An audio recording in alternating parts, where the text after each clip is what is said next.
Her eyes widened. She had seen palaces covered in gold. She had walked through gardens filled with treasures, but nothing in her kingdom compared to this. It was not a trick. It was not an illusion. It was beauty beyond human imagination. At that moment, she realized this was not just a king's display of power. It was a sign from the Creator of everything. And in her heart, the first walls of pride began to break. But how did a queen so powerful and so wise reach this moment of surrender? The story begins long before she stepped into that palace with a prophet who ruled a kingdom unlike any other. Prophet Sulaiman, peace be upon him, was not like ordinary kings. Allah had given him authority over things no human being could ever control. The winds moved at his command. The Jinn, powerful beings of fire, worked in his service. Even the birds and animals were part of his army. He could understand their speech and guide them as he guided men.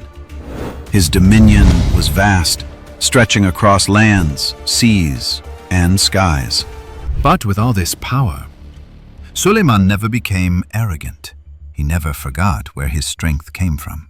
He always remembered that Allah was the true king, and he was only a servant, trusted with responsibility. One day, as his army gathered, Sulaiman noticed that a small bird, the hoopoe, and winds obeyed commands. This tiny bird may have seemed unimportant, but to Sulaiman, every creature mattered. He frowned and said that the bird must give a strong reason for its absence, or else it would face punishment. Not long after, the bird returned, wings beating fast from a long journey. It landed before Sulaiman and began to speak in its own language, which Sulaiman understood by the mercy of Allah. The hoopoe said it had discovered a land far away, a kingdom called Saba. It was a rich land, blessed with water and gardens. At its heart sat a magnificent throne, belonging to a queen named Bilqis. She was wise, respected, and her people were loyal. But there was something troubling. She and her people bowed not to Allah, but to the sun. Sulaiman's face grew serious. This news did not make him greedy to conquer their land. His heart was filled with concern. He was a prophet, not just a king. His mission was to call people to worship Allah alone. So he did not send an army.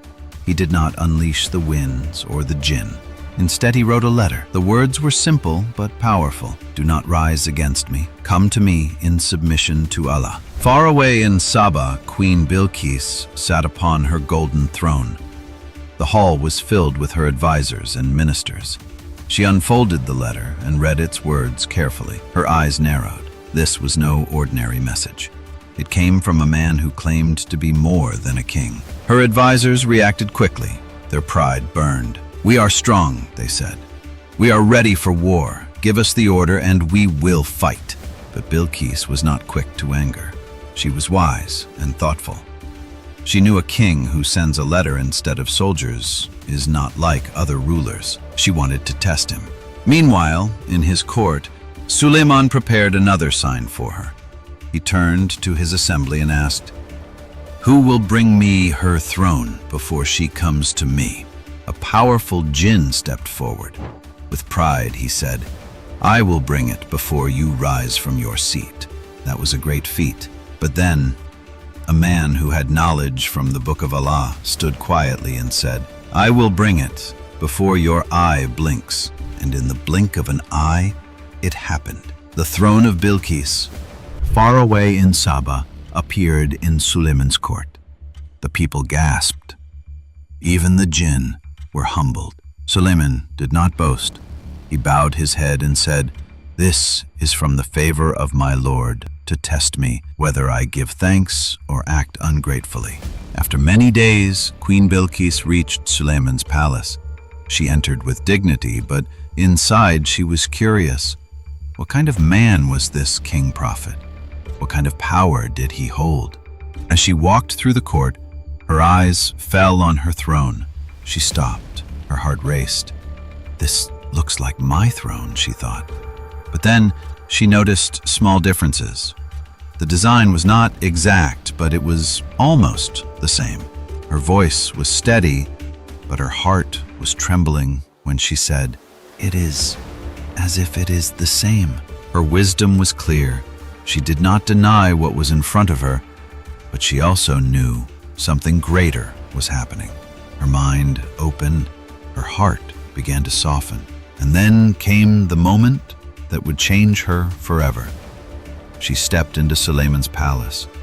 The floor shone like water, so clear and so bright that it looked as if she was walking on a river. Afraid her clothes would get wet, she lifted her dress, but Sulaiman smiled and said, "It is a palace paved with crystal."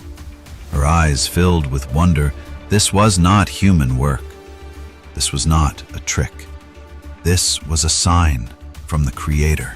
The final barrier in her heart fell. Her voice softened. She said, "My Lord, I have wronged myself. I submit, along with Sulaiman, to Allah, the Lord of the worlds."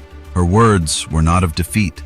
They were not the cry of a queen who had lost power. They were the words of a heart that had finally found truth. She bowed, not to a king, but to the Lord of all creation.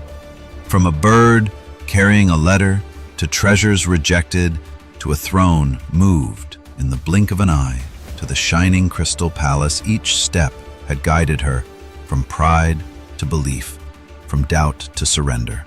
The story of Queen Bilqis and Prophet Sulaiman is more than history. It is a reminder. Power, riches, armies, none of these are the highest form of greatness. The greatest power is truth. The greatest honor is guidance. And the greatest victory is when a proud heart turns to Allah. The queen who once bowed to the sun became a servant of the only one who created it, and her story lives on forever as a lesson to all of us.